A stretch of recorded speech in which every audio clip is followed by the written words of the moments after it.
corpse starch. Yes, that most appetizing of grey nutritional pastes. The crown jewel, as I didn't know it was grey, of imperial cuisine. Lovingly rendered from only the finest recycled corpses the Imperium has to offer. I'm sure that all of you will have heard of it. Some of you may laugh at the thought of it, others will be annoyed by how unreasonable it may seem and will argue that it should be left on the sidelines, while others still will find it a very rational and thematically appropriate use of limited resources. It is but it doesn't thematic, really matter, that is true. Because corpse starch is everywhere, right? It's the staple of the imperial, let alone hive-bound masses of humanity.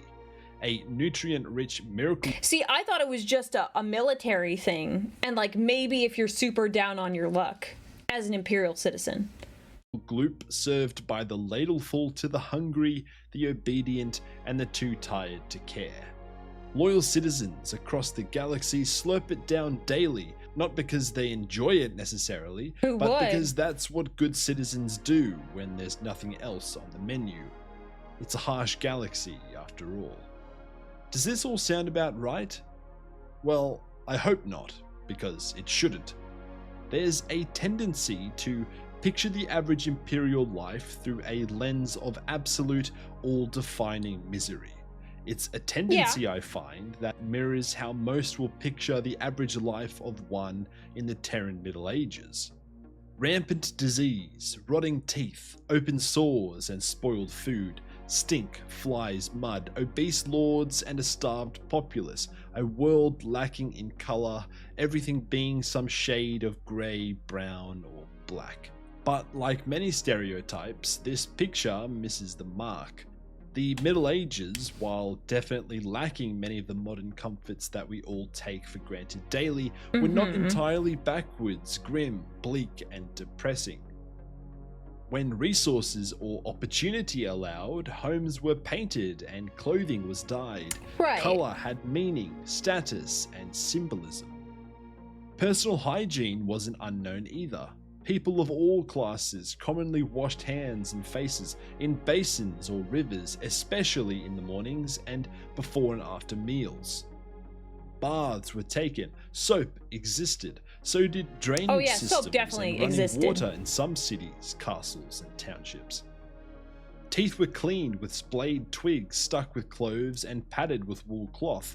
Bedding was changed regularly and often sprinkled with herbs like basil, lavender, and mint. Basil. Albeit the nice smells of such herbs only being a welcome side effect to a strategy aimed at keeping rats and mice away. Oh, that's smart. Most relevant for this video, medieval food wasn't just bland gruel either. Even the average peasant or serf had access to bread, stews, pottages, veggies like beans, cabbages, leeks, and meat. That makes sense. I mean, yes, there's like a stereotype, and you know, stereotypes exist for a reason, but like, I do agree it is unreasonable to just assume that everything sucked all the time. No, there were like good things. Like beef or mutton. But I will say, and the point he's going to make is like, oh yeah, like the Imperium is like the medieval times. But I would argue, and obviously there's some stuff that's going to be like fine and chill in the like Imperium, but like I would argue that it is less likely to have chill moments or like just regular wholesome moments when it's a fictional setting. Because the authors can do whatever they want. And does it make sense for everything to suck for everyone all the time? No, not necessarily. But it's more likely for it to. Cabbages or leeks, and meat like beef or mutton. In both cases, in the life of the average imperial citizen and that of the average medieval person, she's cute. The reality of daily life and... Did you guys see that, or was that just me? Shrek.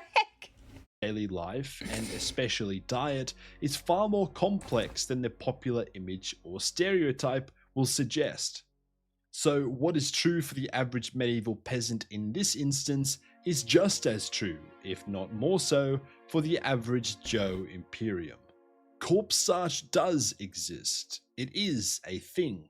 It is a processed, nutrient-dense paste made from human remains and distributed or issued across some parts of the Imperium. But it is not the Imperium's primary food source. Yes, it is mass-produced. Yes, it may be distributed widely, particularly in overpopulated hive worlds and war zones. Yes, there are entire planets whose sole function is the reclamation and rendering of the dead. Yes, it likely forms a staple for the lowest classes in some regions, and it may be included as a base ingredient in broader ration packs, either stored for civil emergencies or issued to militia or frontline forces. But this does not make it universal, nor does it make it prevalent enough to be considered anything close to the average meal for Joe. The Imperium is not made of billions, it is not even made of trillions, it is made of quadrillions. Quadrillions of humans spread across a star-spanning empire of near incomprehensible scale. For corpse starch to truly be the primary foodstuff of humanity, the required infrastructure would be staggering, if not total. Agri-worlds would not be growing grain, algae, living meat, or other vat-grown proteins and such. They would instead be planets covered in continent-sized charnel pits, harvesting the human dead on a nightmarish industrial scale just to keep the living fed. Oceans of slurry, fields of stacked corpses, and this wouldn't be a gross outlier either. Instead, it would have to be the baseline very norm. wide scale, yeah. In fact, I would say that a civilization built to rely on variants of corpse starch would almost definitely require more recycled human corpses than the same civilization could hope to produce. Maybe someone can do the math on this. But this is not what we see. Because that's a very good point. I didn't consider that. Corpse starch is not the foundation of imperial nutrition. It is not a household staple. It is not even that normal. It is instead a stopgap, or a supplement, or a compromise. It is what's used when other food sources are cut off, too expensive, or too far away to matter. It is food, quote unquote, when there is no other food on the table. Corpse starch's exaggerated place in the community imagination likely comes down to novelty, and maybe more than that, to language. It's a term that has slipped into common vocabulary the same way military slang often does. Just as soldiers have long referred to disliked rations as dog biscuits, vomlets, or sea rats, the label corpse starch may be thrown around by imperial forces as shorthand for anything bland, suspect, or just gross, regardless of its actual ingredients. The simple truth is that food in the Imperium is wildly diverse and hard to define. And yes, I hate that I have to keep repeating this in every single one of these average life videos, but get used to it because it's annoyingly true. The Imperium is made up of a million isolated and often wildly disconnected worlds. There are few meaningful averages to create or draw from. But we can still extrapolate, we can still look at patterns and look at the sources, and in doing so, I'll always do my best to paint the most accurate picture that I can. Giant water bug powder. Yummy, yummy, yummy. So let's take a societal approach to this. Let's go from the top down, looking at exactly what's being shoveled into the face holes of every tier of imperial society. We'll start, of course, with the highborn, the nobility, and the ruling class. Watchers of the Throne gives us some good insight to get us started. All of it was real. Fruits conveyed from the farthest reaches of the segmentum in cryotanks. I felt the tight berries burst in my mouth as I chewed. One of those alone would have Is this like a Denethor POV? Bought a hive spire on a lesser world, but we were on Terra, at the top of the pyramid, and barely gave it a thought. And books like The Iron Kingdom, Apocalypse, and Sea of Souls describe similar bounties and feasts for those of the upper strata. fine meats, luscious fruits and vegetables, venison and gravy, crustaceans, processed grains, slices of native cheese. This is what passes for ordinary among the elite. Genuine, often exotic meats, not vat-grown protein or offcuts of groks. They get the rare cuts, the best cuts, hunted or well-raised, frozen fruits and veggies shipped frozen from distant agri-worlds or grown locally in manicured, carefully monitored farms and climate-controlled biodomes. Nuts, berries, wine, artisan cheeses, spiced I knew all of sauces, this for the nobles. dishes This served makes by sense. hand, plated in I'm really silver, curious about the paired with average guy, priceless though. vintages, more expensive than most dare to guess. And for a better understanding of this, maybe pause here and have a go watching my very own video on the life of the average noble. Link in the description. In short, the highborn eat real quality food. Not paste, not bars, not bricks. Right, yeah, because you're Actual rich. meat, actual fruit, actual bread. It's grown, harvested, frozen, and ferried in from off-world, almost certainly guarded by armed escorts, just so it can be dumped on a plate in front of someone who may not even finish it, let alone consider the cost of the priceless bounties that they are inhaling. It's A crazy. delicious resource that most would kill for, wasted on the overindulged and the disinterested. And this is a real power move, honestly. The ability to dine on fresh, high-quality food in a galaxy propped up by ration bars, nutrient sludge, and scavenged scraps is a deliberate outward-facing display meant to remind everyone beneath you that you are not one of them. You are above them. Yeah, that's usually how it exceptionally goes. so. Because in a civilization where most people can't remember the last time they tasted something that wasn't shelf-stable or synthetic, eating fresh fruit, real meat, and imported delicacies is a political statement. Whether actively recognized or not, it's just another weapon I in didn't the think about arsenal that, but designed yeah. to keep them elevated and to keep the jackals from nipping too hard at their heels. I agree. But that's just Night houses would definitely fit this. the tippy top. Let's keep going down. While the Astartes may be satisfied to fuel their transhuman bodies with nothing. Yeah, they have like the regular stuff, but there's definitely excerpts of like Fulgrim's men, like having really good cuts of meat. Even like the Blood Angels have like wine and stuff like that. More than amino porridge and triglyceride gel, the wider military apparatus of the Imperium, namely the Astra Militarum, operates with a broader culinary range, especially when rank and status come into play. Officers of the Guard and the Navy, commissars, along with senior arbites, enjoy privileges that, when supply lines are stable, bring them sort of within the realm of noble dietary standards. Yeah. Oh man, I was pissed off in Dan Abnett's First and Only. There was this. It was at the very. I think it was the very beginning of the book. This one general, he was like overseeing this entire like segment. There's like a huge war going on, and it was rough. They had been like fighting for a long time, and it talked about how this guy's like, I want a fresh like pot of coffee. And I forget what he did specifically, but he was like so flippant about it, because the guy who was like delivering a message to him was like, dude, like they hadn't seen like fresh stuff like that in a long time, and the guy just treated it so like callously. It pissed me off. Standards. I'm talking about mashed eggs and grilled ham with tough toasted chunks of wheat bread. I'm talking about crisp bread and stewed berries, smoked fish and palavine pastries.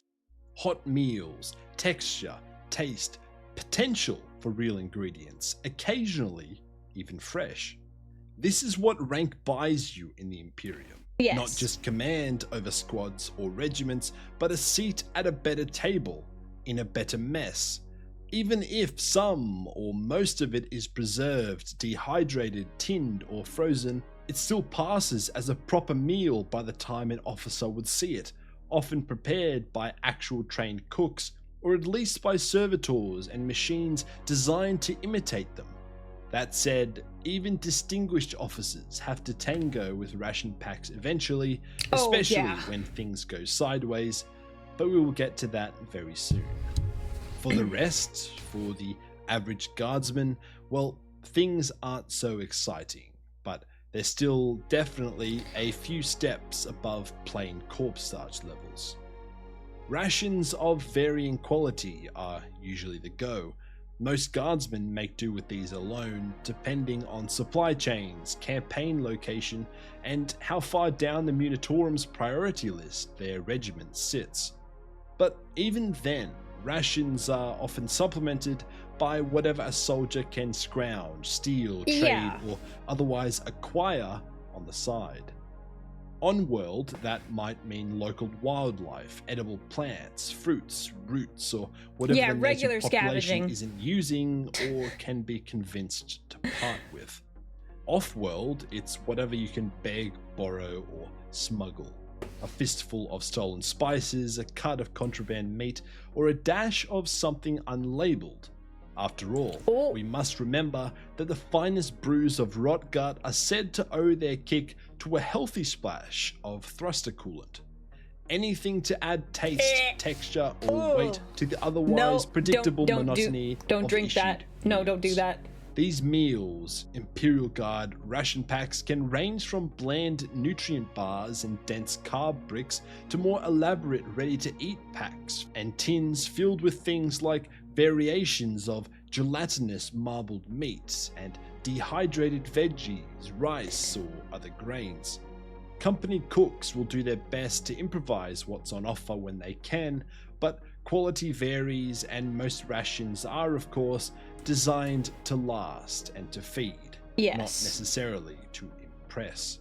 One of the most well-known entries in the Guard food catalogue is slab, a heavily processed, protein-dense meat substitute explained well in Against the Grain, as well as the short story of their lives in the ruins of their cities, which we will look at in a sec. Slab is essentially engineered for one purpose: to keep you alive. Cheap to produce, hard to spoil, easy to transport, very unexciting. Slab is pretty gruesome stuff. Pressure treated down from any and all nutritional sources by the Munitorum, it has no discernible flavor apart from a faint mucousy aftertaste. And I thought he had just misspelled musky. Mucousy aftertaste. Ew. It looks like grey-white putty. In fact, years before at Schola Progenium on Ignatius Cardinal, an acquaintance of Gaunt's had once kneaded some of it into a form that authentically resembled a brick of plastic explosive, complete with fuses, and then carried out a practical joke on the master of the Scholar arsenal that was notable for both the magnificent extent of the disruption it caused and the stunning severity of the subsequent punishment. Stunning severity. Honestly, that you would get punished big time if you did that. So the fact that it is stunning severity. Slab is the bureaucratic machine that is the Imperium doing the bare minimum to keep a body standing and shooting. You flavor it with whatever you can, then you shovel it down and hope it stays put. And that's to be the expectation for most of your fighting life. And yet, this is still a step above what much of the wider population gets. The Bane Blade! Because while the Guard at least has the excuse of strategic and military value, that being trained soldiers needing fuel to fight the Emperor's most righteous wars, the working classes and those below them do not get the same consideration. Lower middle hive labourers, manufactorum, drones, serfs and other workers, they get what's available, what's issued, what's cheapest to make, easiest to move and longest to store. They get whatever they can afford to get their hands on in whatever environment they find themselves in. But still, here too there is variety, born less from abundance and more from necessity. In Sea of Souls, we are told that the average hive dweller in the Imperium subsists on protein sludge and the occasional carb slab. Oh. A pretty rough picture. See, carb slabs, that's just bread to me. Probably in line with what most imagine, and likely very much accurate when scaled across the population density that makes sense. of most hive cities. Such food options it does sound like placed hardtack. to keep a 100%. worker just functional enough to report to shift and not die or pass out on the way there or during. But the Hollow Mountain mentions commonplace protein sticks, no doubt some variation of real or artificial jerky, while Bloodlines from the Crime series makes reference to a kebab shop of sorts. I was gonna say serving kebabs. blackened piles of heavily fried meat onto oily looking flatbread. Nothing particularly elegant or refined, definitely not regulated, and likely very questionable in origin. Just but don't question fills it. a Don't. plate, Just don't. Goes for a handful of credits or thrones, and packs the belly with something that might not be good for you, but it counts as food all the same, and makes it worthy for a slap or two.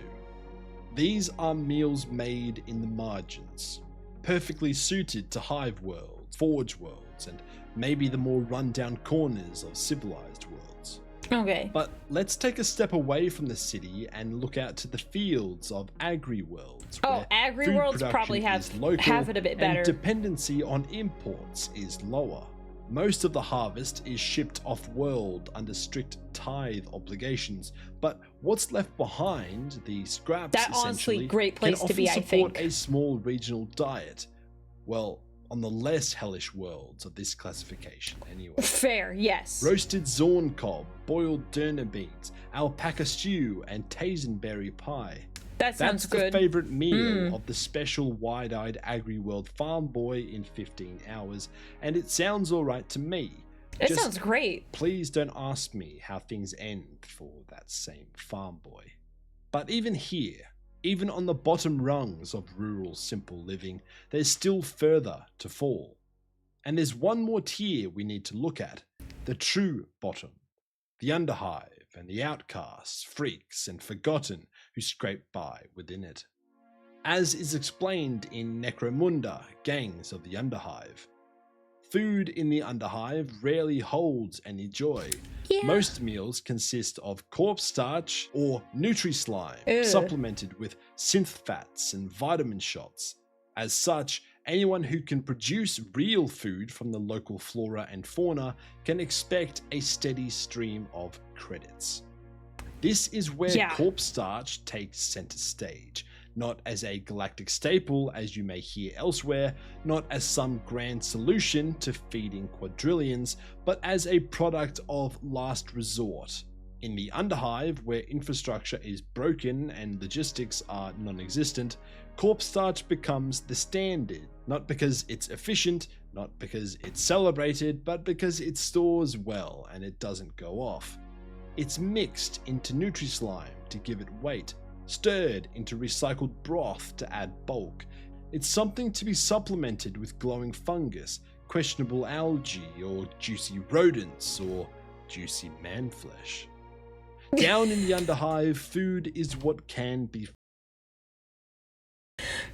See, they say juicy man flesh, and you're like, ew, you're supposed to eat that, but I'm like, juicy man flesh. Like, I'm just thinking of muscular sanguineous. Found, killed, or scraped off a wall. Nutritional value is often secondary to whether or not it will kill you outright, and if it doesn't, well, then it's good enough to risk eating. And on that note, let's go back to the central point of this video. What is the average meal in the Imperium? There isn't one. Thanks for watching. Nah, I'm just joking. It's true, there is a wide variety of food for all levels of Imperial society. But if we keep population density front of mind, then we're forced to accept that the average life in the Imperium likely plays out on a hive world. And so we are somewhat forced to go back to that quote from Sea of Souls. The average hive dweller in the Imperium subsists on protein sludge and the occasional carb sludge. Yeah, pretty much. That's it. That's the average. You may get a slice of fried meat, probably grox or some form of rat if you're lucky, industrious, or otherwise well off. You may stretch some flavor out of a scavenged root, some protein sticks, or smuggled powder, but for most people in the Imperium, the average meal is to be sludge and slabs. At least it's not corpse starch, hey? Yeah. Anyway, thanks for watching. Dystopian Chimp, out. It could be worse. It could absolutely be worse.